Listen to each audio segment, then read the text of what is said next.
Yeah. He said that, Larry, he said that you have to choose. You want to confront, we can confront. You want to cooperate, we are ready to cooperate. And this is, I think, one of the main messages from China. We know that the Iranian foreign minister went to China before this meeting between Donald Trump and Xi. And next Wednesday, we're going to have Russian President Vladimir Putin going to China and talking Hmm. with him. Larry, how do you see that the way that China, Russia, and Iran are solidifying or improving the sort of partnership they have to confront these sort of policies on the part of Washington to influence their countries?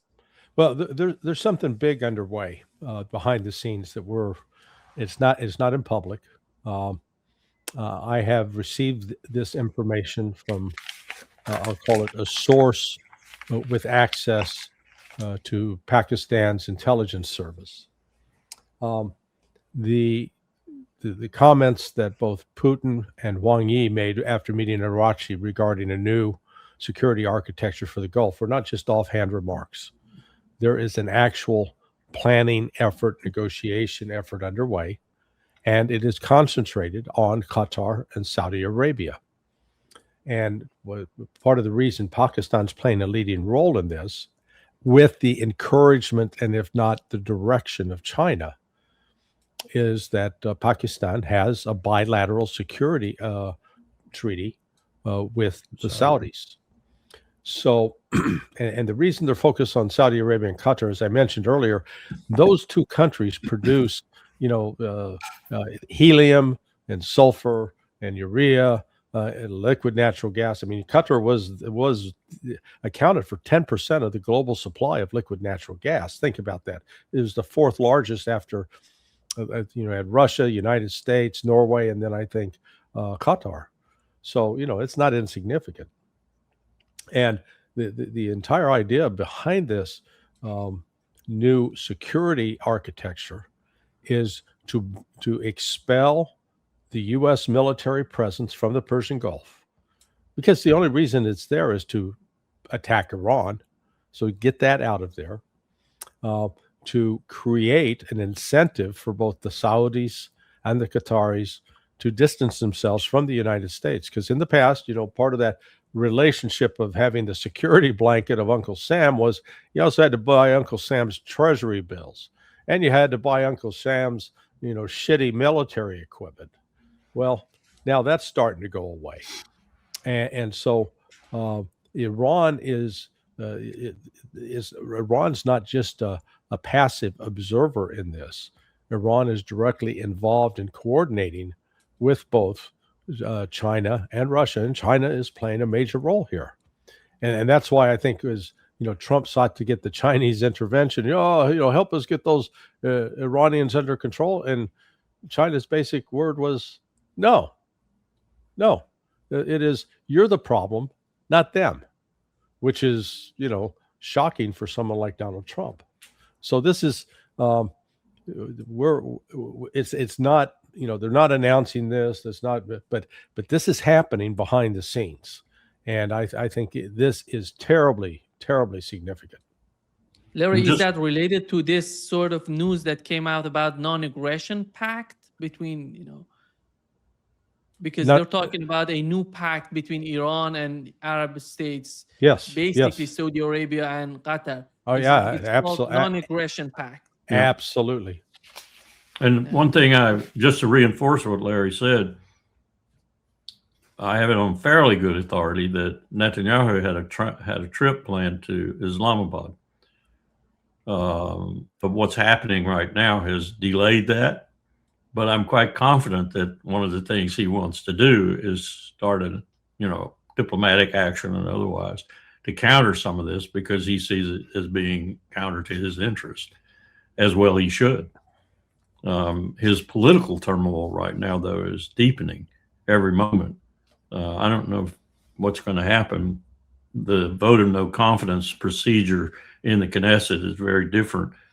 And I think what he's done is forestall a precipitate vote of no confidence by simply going for the bigger one, which puts it out to almost when an election would be anyway. So he feels like that he's got the time to regain lost ground and such.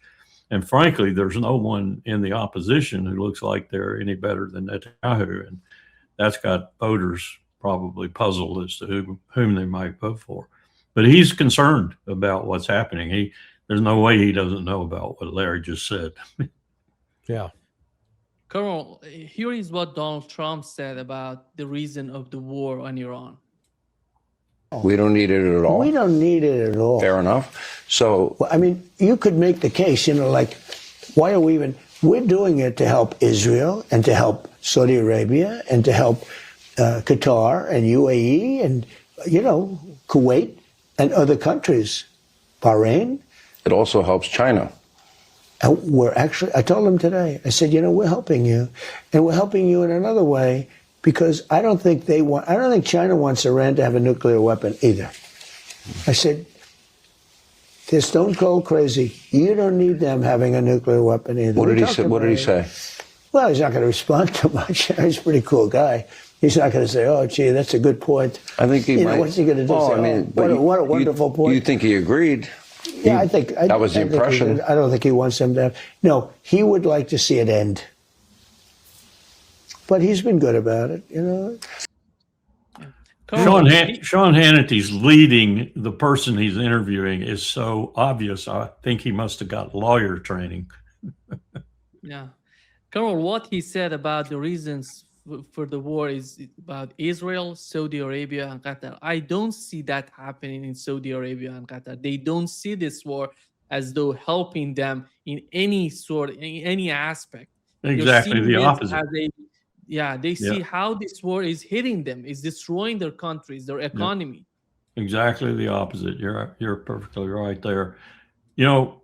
We forget, some people do anyway, that China was a very vested party to the JCPOA. And China showed during that time, through its negotiating and through its diplomacy, that it was indeed concerned about another violation of the Non-Proliferation Treaty and another nuclear power.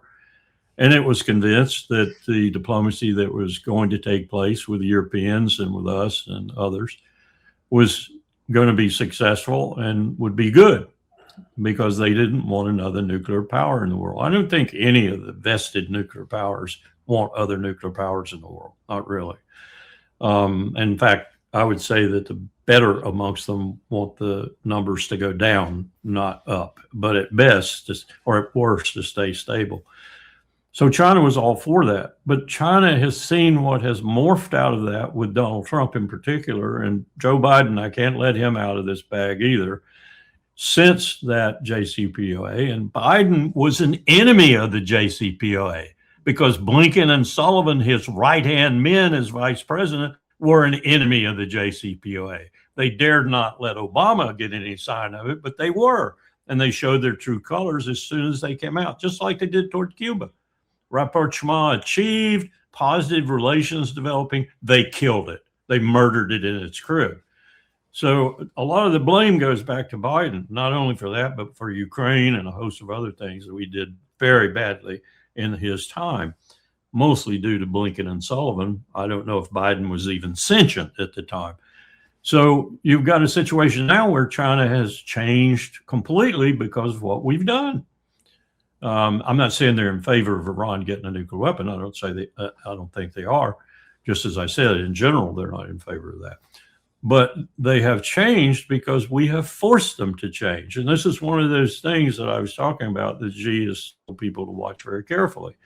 Because if there is something the United States is doing that is disturbing our march toward championship, we want to do something about it. And that's where he is now. And he is doing something about it as best he can. Yeah. Larry, when it comes to the Iranian nuclear program, it didn't seem that China didn't respond to that comments of Donald Trump. But we know that Iran doesn't want nuclear weapon. It is not something new to announce that let's condemn Iran pursuing nuclear weapons. They don't want it. That's why they were negotiating with the United States before this war started. Yeah, well, look, number one, I would ask anyone that has not read the JCPOA, that agreement that was inked with Iran, please go read it, because the amount of propaganda that's put out about it is just it's absurd, because you realize it was a robust agreement. Now, one of the propaganda lines in the West is that, oh, Obama gave all these billions of dollars to Iran. Well, number one, their money. yeah, it was their money. They had paid to U.S. arms dealers money that was, this was when the Shah was in power. So Iran had purchased weapons that were to be delivered to Iran. And then once the Shah went away, the United States, we're just going to keep the damn money. Well, the courts then decided, no, you can't do that. But the United States has continued to hold it. But the other thing to recognize is when that JCPOA was signed, both China and Russia at the time agreed to enforce pretty onerous sanctions on Iran if it didn't comply. And this is what makes it even more astonishing how stupid Donald Trump was in abrogating and tearing up that agreement. Because if the goal really was to prevent Iran from acquiring a nuclear weapon, that did it. But again, as I've argued before, the whole issue about Iran getting a nuke, that's just a sideshow. It's just an excuse to go in and to try to find a reason to destroy the Iranian government. Because when you explain to people that at least within Shia theology, the Shia are very consistent in that it is a sin to kill non-combatants. It's okay, guys carrying guns and shooting back at you, you can kill them, that's okay. But you don't kill women and children, you don't slaughter innocents. And it's quite different from the Wahhabi and the Deobandi philosophy. And that's why that's one of the principal reasons behind the Ayatollah Khamenei's fatwa against a nuclear weapon, because a nuclear weapon is an indiscriminate weapon that kills innocents. And that's why it's a sin. And so you got to applaud the Iranian Islamic Republic for at least having some shred of humanity that Israel and the United States clearly do not. So the fact that China's presented, you want to help us keep Iran from getting a nuclear weapon? Yeah, sure, because they're not trying to get one. I'm sure China has that assurance so far from Iran, and that's why, while for those who are in, of a Hollywood movie mentality, yeah, get the nuke and that'll put you on even keel. The fact of the matter is, Iran, with its conventional weapons, conventional ballistic missiles, is proven a formidable foe that has defeated a world superpower and one of the leading militaries, if not considered the most powerful military in the Middle East. Iran stopped them. And that has, the rest of the world is watching going, how about that? Maybe the West is not as tough as we thought they were. Neiman, this is the one place where I will take exception to what Larry just said. I don't think we have what we had with the Ayatollah. I think what we have right now is a very, very rational military force, the IRGC, in charge of Iran for all intents and purposes. And I think what they have concluded, despite some of their Islamic leanings, if you will, which Larry elaborated on, and I agree with that to this point, I think they have a undisclosed facility deep underground, and I think they are very capable of now making a warhead, matching it with one of their faster missiles, and somehow, as the North Koreans did, announcing it. How they'll do that, I'm not quite sure. But I'll remind everybody that China was deadly opposed to all the Kims, Kim Il-sung, Kim Jong-il, and Kim Jong-un, getting a nuclear weapon. They were our most potent ally. And Russia was right behind them at the time. I dare say they aren't anymore. at trying to talk Pyongyang out of a nuclear weapon. More potent than we were in many respects, which is why we continually hosted the six-party talks in Beijing. One of the reasons, anyway. I think that whole thing has broken down now, and it's broken down with China and Russia also with regard to Iran becoming a nuclear power, because they understand, I think, that at heart, the only reason they're going to want this is a deterrent. They don't want to use it on anybody, but they want a deterrent. And the world has demonstrated to them, primarily through the DPRK experience, that if you get, and Gaddafi experience, he's dead now and his country's in turmoil. North Korea is, the dynasty is fine, and North Korea is, in their respect, fine. And it's all in their minds due to the possession of a nuclear weapon. I don't think they have any intent of using it. I really don't. And increasingly, the South has been being kind of talked out of its trajectory toward perhaps having one, partly by that. And there are talks going on between Pyongyang and Seoul. So I disagree there that they might find it convenient, even part of their survival, to have one in that still very dangerous region. Yeah. Yeah, I mean, that's I don't necessarily disagree with the good colonel, because you can come up with a very rational argument why they now say, hey, look, we've tried to play it the Western way, and they keep betraying us repeatedly, and so the only way we're going to have guaranteed safety is, we're going to have to build our own and let them know. But again, I come back to the whole nuclear issue. I call it a red herring, because let's assume that the nuclear issue is off the table. The West still wants to destroy the Islamic Republic.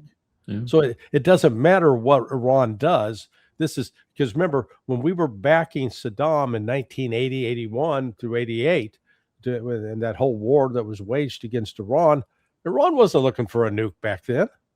That nuke had nothing to do with it. We hate the concept of an Islamic Republic. Yeah, I think you're absolutely right there. I can confirm that there are Israel. You got to think about Israel in this too. Netanyahu is just such a freaking maniac. I have no doubt that he would use a nuclear weapon, and I'm sure they feel the same way in Tehran. Exactly, Larry. That's the main critical discussion right now in Tehran among the high-rank people about what are they going to do with Benjamin Netanyahu and Israel if they decide to do something against Iran with nuclear weapons, if they decide to attack Iran each and every 2 months, each and every 6 months. What would be the response from Iran, and how they can reduce that sort of threat? Just remember what has happened so far with the war against Iran. They have destroyed many infrastructure in Iran. They killed many people, innocent people, civilians. They don't want to get back to this sort of situation they're in right now. That's the huge question on their part. What are we going to do with that? And as I understand Brad Cooper's testimony to the Congress that wasn't necessarily open, we're planning on, if we do it, we're planning on being as destructive as several nuclear weapons would be on Iran in this next riposte if we execute it. So, I mean, you really have lots of incentive there. I wouldn't, as a military person in particular, but as a human being, I wouldn't blame them at all. Mm-hmm. Here is, Larry, what Donald Trump said about the little cleanup that he has to do about Iran. You ask for favors, you have to do favors in return. We don't need favors. We've wiped out their armed forces, essentially. We may have to do a little cleanup work because we had a little month-long ceasefire, I guess you'd call it, but we have a blockade that's so effective. That's why we did the ceasefire. We really did the ceasefire at the request of other nations. Yeah. What does that mean? Literally, in Iran, they say there is no difference right now between the president of the United States and Benjamin Netanyahu, the prime minister of Israel. Correct. They're two merged into each other. They're basically the same sort of policies and the same sort of mindset. Unless we see an order given throughout CENTCOM to start withdrawing assets from theater, then I assure you that the United States will renew an attack on Iran. And this next round, while the while Trump, again, in his delusion, we've destroyed their all military capability. Well, if you have, then why isn't the Strait of Hormuz opened? Huh? If you've really wiped it out, if all their ships are at the bottom of the sea, then what is there left to punch back with? And Trump, in one of his recent social posts, accusing anybody who suggests that Iran's missile force is largely intact is a traitor and guilty of treason. Mm-hmm. Just crazy talk. So, Trump's going to have to learn the hard way. If he authorizes new strikes, which I believe he will, the Iranian retaliation will be far more devastating to the United States. Now, the wild card here is, what are Qatar and Saudi Arabia going to do? Because this will be what they call the nut cutting moment. Mm-hmm. That if they allow the United States to use their facilities in Qatar, it's Al Udeid. I mean, that is still the largest base throughout the Middle East, and then the Saudis with Prince Saud Air Base. I was just actually yesterday. One of my neighbors, he's a pilot, and I got talking to him, and he mentioned that his son was over in Saudi Arabia. I said, "Was he?" He goes, "Oh, he's Air Force. He's flying KC-135s." And I went, "Jesus, man!" Yeah. So they don't have protection. He goes, "I know." And he says, "The only good news," he says, "my son gets to come back next week for his wife is having their first child, and so he got leave to do that." I said, "Good," but all of our guys that are over there right now, they need to get the hell out, be pulled out. But the question remains, will the Saudis allow the United States to continue to conduct air operations? If the Saudis and Qataris shut that down, then that's going to make the United States pause. That's one of these other wild cards, that even though Trump wants to give the order, Admiral Cooper is going to have to come back and say, "Hey, boss, we don't have the access to Qatar and Saudi Arabia that we did before." And I guarantee you, if the Saudis and Qataris aren't on board, Kuwait's not going to stick its neck out. It's going to say, "Oh yeah, and so all of a sudden the United States is going to be faced with not having the basis to launch the refueling aircraft. And understand that I think they're keeping like the F-35s farther to the west in Jordan at the Muwafaq al-Salti Air Base. So if they fly to, if they're going to fly to drop ordnance on Iran, the distance from Al Muwafaq Air Base to Riyadh is over 800 miles. Mm. The combat radius of an F-35, as I understand it, is like 550 miles. So that means they got to be refueled before they even get to a point in Riyadh where they could potentially launch a JASSM. A JASSM has a range of about 500 miles. So, and then they have to immediately turn around and get refueled again. So, I mean, this is what we're talking is if you're going, and the plan is for 500 targets. If you're going after 500 targets, you got 500 aircraft in the air, or at least more than 100 or 200. And if you got to do refueling for 200 aircraft, I mean, this thing gets enormously complex. So that's where, in a way, the Saudis and Qataris, I think they hold the key to whether or not the United States will actually be able to renew this offensive. They want to, but then you get down to the practical nuts and bolts of the logistics. Do they have the logistics that can actually support it? There was an article in Haaretz the other day too, Nima, that was interesting from the point of view that newspaper was reporting it, but it was reporting it from a different angle than Larry was just discussing, which is an important angle militarily.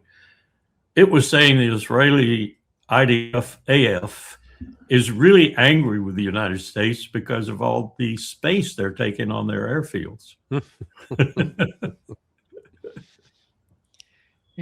Basically, in Ben Gurion, they have just a lot of C-130 and other airplanes in Ben Gurion Airport. And Larry, when it comes to Saudi Arabia, we have a report on Bloomberg reporting that during the recent war, the war between Iran and the United States, UAE leader MBZ Mohammed bin Zayed personally called leaders of Bahrain, Kuwait, Qatar, and Saudi Arabia, proposing to form an Arab coalition against Iran, but every country refused. This report on Bloomberg. Yeah. How do you find that we are two sort of arguments? On one side, we are hearing that Saudi Arabia was trying to convince the United States to continue the war. On the other hand, we are hearing from Saudi Arabia that this war has to end. We have to find other solution because our economy is just in a bad shape right now, and we cannot make money. Yeah, well, that is the key thing to look at in terms of the disruption of the flow of those, 5 commodities I talked about earlier: oil, liquid natural gas, urea, helium, sulfur. When you look at the overall within the scope of the Gulf Arabs, the oil flow is most critical for the Saudis. They're sort of their major income stream is from the export of oil and the export of sulfur. For Qatar, their major income stream is from the liquid natural gas, the urea, and the helium. And they also pump some oil. Everybody else is also primarily dependent on oil that's getting exported, and so it's not getting exported, so they don't have the cash flow. So they are looking to get that whole process back in line, back online, so that they do have some cash flow. And this is where the UAE is now in a bit of trouble, because before they still had Fujairah port, which was on the Gulf of Oman. So it was considered outside of the Strait of Hormuz, and was not easy for Iran to block it. Well, Iran blew it up. And now they don't have that anymore. So their cash flow is cut off.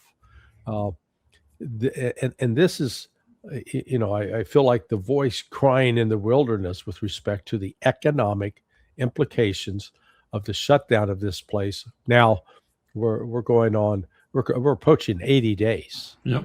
And it is the global impact on the shortages is significant.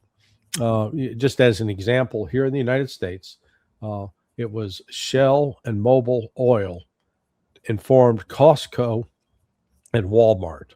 So the two big, these are big stores which sell cut rate items. They said, all that oil we give you or we sell you that you put on your shelves for people to do their own oil change in their vehicles, we don't have anymore. So those shelves are now going to be empty. The Toyota issued a bulletin to its U.S. distributors that, hey, usually they use like 8-weight oil for oil change. They're now saying, well, you can use 16 weight or 20 weight because we don't have any more of the 8-weight, and the other is going to be scarce too. So this is starting now to hit.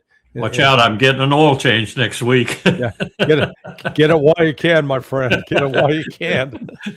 So this cascade effect is starting, and it is significant. And that's the problem is it's not until the full rage of this economic punch in the gut becomes so apparent that Trump is actually going to have to cave. And we saw Trump just before he got on the plane, when he was asked about the economic circumstances for Americans, he basically said, I don't care, not my problem. Well, it's going to become his problem. You watch. In fact, today, during this whole China trip, the stock market had soared up to over 50,000 again. It's dropped now about 500 points at the Dow Jones. It's down on the NASDAQ as well, and the S&P. It's starting to fall. And the realities of the supply shortages are going to start hitting. They're hitting this week. It's going to be worse next week. It's going to be worse the week after.